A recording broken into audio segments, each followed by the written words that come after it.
Hi friends, welcome to Dhiya's world. ഇന്ന് ഞാൻ ഇവിടെ വന്നിരിക്കുന്ന വളരെ സിമ്പിൾ ആയിട്ടും നല്ല ടേസ്റ്റി ആയിട്ടുള്ള ഒരു റൈസ് മഞ്ചൂരിയൻ.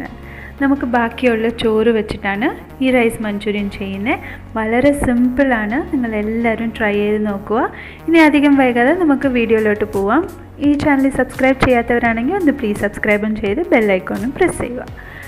ഈ റൈസ് മഞ്ചൂരിയൻ ചെയ്യാൻ വേണ്ടിയിട്ട് ഞാനിപ്പോൾ ഇവിടെ 1 കപ്പ് ചോറാണ് എടുത്തേക്കുന്നത്. നിങ്ങൾക്ക് ഏത് റൈസ് വേണമെങ്കിലും യൂസ് ചെയ്യാം. ഇത് നല്ലോണം ഒന്ന് മിക്സിക്കകത്തിട്ട് അരച്ചെടുത്തിട്ടുണ്ട്. ഇതിനകത്ത് ഞാനൊരു 1/2 കപ്പ് സവാള ചെറുതായിട്ട് ചോപ്പ് ചെയ്തതും, പിന്നെ 1 പച്ചമുളക് ചെറുതായിട്ട് കട്ട് ചെയ്തതും, പിന്നെ ഒരു 1/2 കപ്പ് ക്യാബേജും, പിന്നെ ഒരു 1/2 കപ്പ് കോൺഫ്ലവറും കൂടി ചേർക്കുന്നുണ്ട്. ഈ കോൺഫ്ലവർ ജസ്റ്റ് ഒരു ബൈൻഡിങ് ഏജൻറ്റ് മാത്രമേ ഉള്ളൂ. നിങ്ങൾക്ക് വേണമെങ്കിൽ മൈദ വേണമെങ്കിലും ചേർത്ത് കൊടുക്കാം. ക്യാബേജിന് പകരം നിങ്ങൾക്ക് ഏത് വെജിറ്റബിൾസ് വേണമെങ്കിലും ആഡ് ചെയ്ത് കൊടുക്കാം. പിന്നെ അതിൻ്റെ ഒപ്പം തന്നെ ഈ റെസിപ്പിയുടെ ആവശ്യമുള്ള ഉപ്പും കൂടി ഞാൻ ഇതിനകത്ത് ചേർത്ത് നല്ലോണം ഒന്ന് മിക്സ് ചെയ്ത് കൊടുക്കണം. നല്ലോണം ഒന്ന് മിക്സ് ചെയ്ത് ഇളക്കി കൊടുക്കണം. ഇപ്പോൾ നിങ്ങൾ നോക്കുവാണെങ്കിൽ നല്ലോണം മിക്സ് ആയിട്ടുണ്ട്. നമുക്കിനി ചെറിയ ചെറിയ ബോൾസ് ആയിട്ട് ആക്കാൻ വേണ്ടി ഞാൻ ചെറുതായിട്ടൊന്ന് കയ്യിൽ എണ്ണ തേച്ചിട്ട് ചെറിയ ചെറിയ ബോൾസ് ആയിട്ട് നമുക്ക് മാറ്റിയെടുക്കാം. അപ്പോൾ എല്ലാ ബോൾസും ഞാനിവിടെ ആക്കിയിട്ടുണ്ട്. ഇത് നമുക്കൊന്ന് ഫ്രൈ ചെയ്ത് എടുക്കണം. ഫ്രൈ ചെയ്യാൻ വേണ്ടിയിട്ട് ഞാനിവിടെ ഒരു പാൻ വെച്ചിട്ടുണ്ട്. പാൻ ചൂടായിട്ടുണ്ട്. നമുക്ക് എണ്ണ ഒഴിച്ചു കൊടുക്കാം.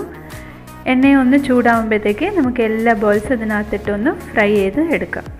അടിപൊളിയായിട്ട് ബോൾസ് എല്ലാം ഫ്രൈ ആയി കഴിഞ്ഞു.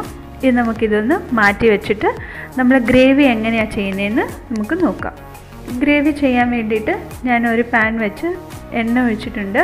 ഇതിനകത്ത് 1 പച്ചമുളക് ചെറുതായിട്ട് കട്ട് ചെയ്ത് ആഡ് ചെയ്തിട്ടുണ്ട്. ഇത് ഓപ്ഷണലാണ്, വേണമെങ്കിൽ മാത്രം ചേർത്താൽ മതി. അതിൻ്റെ ഒപ്പം തന്നെ ഒരു വെളുത്തുള്ളിയും നല്ലോണം ചെറുതായിട്ട് കട്ട് ചെയ്ത് ചേർത്തിട്ടുണ്ട്. അതിൻ്റെ ഒപ്പം ഒരു 1/2 കപ്പ് സവാളയും കൂടി ചെറുതായിട്ട് കട്ട് ചെയ്ത് ചേർത്തിട്ടുണ്ട്. ഇത് നല്ലോണം നമുക്കൊന്ന് ഇളക്കി കൊടുക്കണം. നല്ലോണം ഇളക്കി വരുമ്പോഴത്തേക്ക് നമുക്ക് ഇതിനകത്ത് ഒരു 1/2 കപ്പ് തക്കാളിയും കൂടി കട്ട് ചെയ്ത് ആഡ് ചെയ്ത് കൊടുക്കാം. ഞാനിപ്പോൾ തക്കാളിയെല്ലാം ആഡ് ചെയ്ത് കഴിഞ്ഞു. നമുക്കിതിനകത്ത് നല്ലോണം ഒന്ന് ഇളക്കി കൊടുക്കാം. ഈ റെസിപ്പിയുടെ ആവശ്യമുള്ള ഉപ്പും കൂടി ചേർക്കാം. നമുക്ക് ചേർത്ത് കൊടുത്ത് നല്ലോണം ഒന്ന് ഇളക്കി കൊടുക്കണം. നല്ലോണം ഒന്ന് മിക്സായി സോട്ടേറ്റായി വരാൻ 1-2 മിനിറ്റ് എടുക്കും.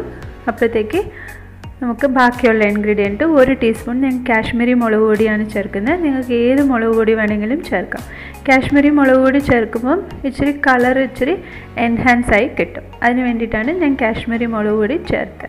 ഇത് നല്ലോണം ഒന്ന് ഇളക്കി കൊടുത്ത് ഞാനിതിനകത്ത് 1 ടീസ്പൂണ് ടൊമാറ്റോ സോസാണ് ചേർക്കുന്നത്. ഇത് വീട്ടിൽ ചെയ്ത സോസാണ്, അതുകൊണ്ടാണ് കളറില്ലാഞ്ഞ്. അതിൻ്റെ ഒപ്പം തന്നെ ഞാൻ 1 ടീസ്പൂണ് സോയാ സോസും കൂടി ചേർക്കുന്നുണ്ട്. ഇത് നമുക്ക് നല്ലോണം ഒന്ന് ഇളക്കി കൊടുക്കാം. ഇളക്കി കൊടുത്ത് ഈ റെസിപ്പിയുടെ ആവശ്യമുള്ള വെള്ളവും കൂടി നമുക്കിതിനകത്ത് ഒഴിച്ചു കൊടുക്കാം. നല്ലോണം ഒന്ന് മിക്സായി കൊടുക്കണം. മിക്സ് ചെയ്ത് കൊടുക്കുമ്പോഴത്തേക്ക് നമ്മൾ എടുത്ത് വച്ചേക്കുന്ന ബോൾസ് എല്ലാം ഇതിനകത്തൊന്ന് ആഡ് ചെയ്ത് കൊടുക്കാം. ഈ ബോൾസ് എല്ലാം ആഡ് ചെയ്ത് കഴിഞ്ഞ് ഇനി നിങ്ങൾ നോക്കുവാണെങ്കിൽ ഈ ഗ്രേവി ഇച്ചിരി വെള്ളമായിട്ടായിരിക്കുന്നത്. അപ്പോൾ ഇത് ഇച്ചിരി തിക്നെസ് ഒന്ന് കിട്ടാൻ വേണ്ടി ഞാൻ 1 ടീസ്പൂണ് കോൺഫ്ലവർ വെള്ളത്തിനകത്ത് മിക്സ് ചെയ്ത് ഇതിനകത്തൊന്ന് ചേർത്ത് കൊടുക്കുന്നുണ്ട്. നമ്മൾ അടിപൊളിയായിട്ടുള്ള ഒരു മഞ്ചൂരിയൻ റെഡി ആയി കഴിഞ്ഞു. നല്ല തിക്നെസ് ആയിട്ടും നല്ല ടേസ്റ്റി ആയിട്ടായിരിക്കുന്നത്. നിങ്ങൾ ഉറപ്പായിട്ട് ഇത് ട്രൈ ചെയ്യണം. ട്രൈ ചെയ്ത് കമൻറ്റ് സെക്ഷനിൽ കമൻറ്റ് ചെയ്യാൻ മറക്കല്ല. ഈ വീഡിയോ ഇഷ്ടപ്പെടുവാണെങ്കിൽ ലൈക്ക് ചെയ്ത് ഷെയർ ചെയ്യാനും മറക്കല്ല. നമുക്കിനി സെർവിങ് ട്രേയിലോട്ട് മാറ്റാം. നിങ്ങൾക്ക് ഞാൻ ഇതൊന്ന് ഫ്ലേവർ എൻഹാൻസ് ചെയ്യാൻ ഗാർണിഷ് ചെയ്യാൻ വേണ്ടിയിട്ട് ഞാൻ ഇച്ചിരി ഒന്ന് മല്ലിയില ഇടുന്നുണ്ട്. നമ്മൾ അടിപൊളിയായിട്ടുള്ളൊരു റൈസ് മഞ്ചൂരിയൻ റെഡി ആയി കഴിഞ്ഞു. നിങ്ങളുടെ സൈഡ് ഡിഷായിട്ട് ഡിന്നറിനോ അല്ല ഏതിന് വേണമെങ്കിലും കഴിക്കാവുന്നതാണ്. അപ്പം ഈ റെസിപ്പി ഇഷ്ടമായെന്ന് വിശ്വസിക്കുന്നു. ഈ ചാനൽ സബ്സ്ക്രൈബ് ചെയ്യാത്തവരാണെങ്കിൽ ഒന്ന് സബ്സ്ക്രൈബ് ചെയ്ത് ബെൽ ഐക്കോൺ പ്രസ് ചെയ്യാം. ഇനി അടുത്ത വീഡിയോയിലോട്ട് നിങ്ങളെ കാണുന്നവരെ until then it's bye from Dhiya's world.